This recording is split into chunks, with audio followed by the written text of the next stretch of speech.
Hello everyone, Teacher Theresa from Vipkid, and here we are with tips from Theresa on Thursday morning.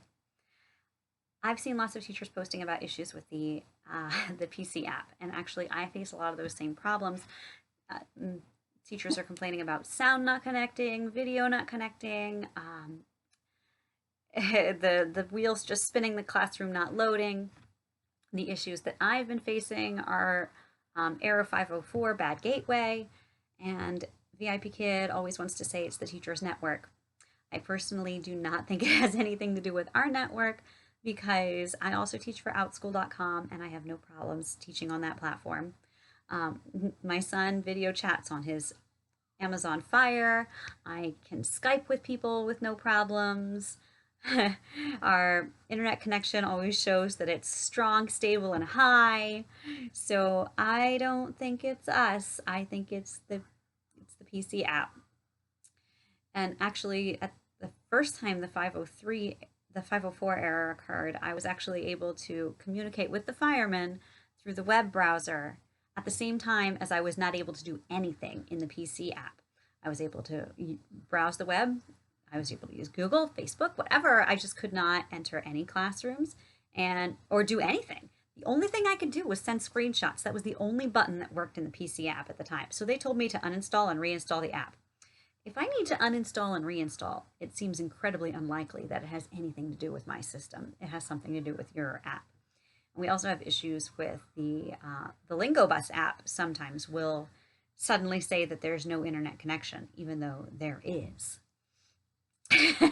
So yeah, both apps have flaws, and I think that the best thing you can do is just have an iPad close by, because it seems like the iPad app, even though it will sometimes say error reconnecting, because our iPad is older, we have a second generation. I will probably be buying a newer one soon.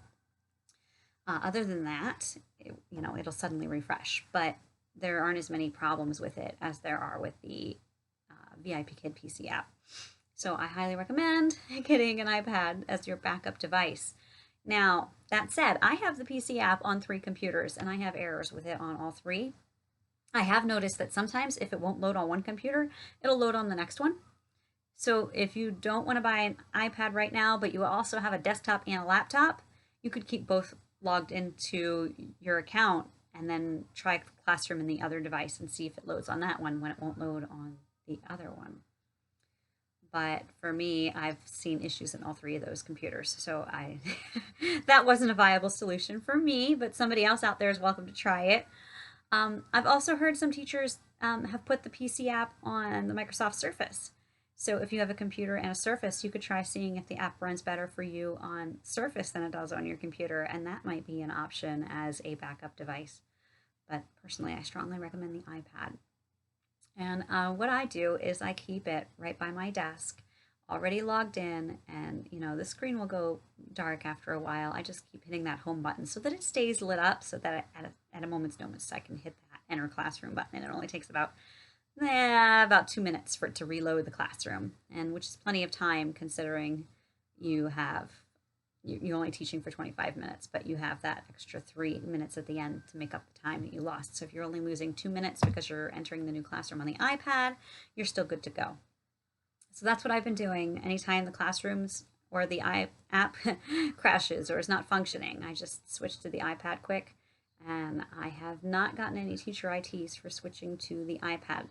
Now, the first time that I got the error 504 bad gateway, I did get a teacher IT for that because my iPad was actually in a different room than me. I usually keep it by the desk, but that day it wasn't. So I did get teacher IT for that class. And I still don't think that was fair, but that's life. You move on and you accept it. So there will be no more teacher ITs for me because the iPad protects me from that. And I hope that that helps you out, and you can, remember, that's a business expense. You can write that off on your taxes if you don't have one and you need to go out and purchase one for that purpose. All right, everybody, that's it for today. I'll see you next time. Bye.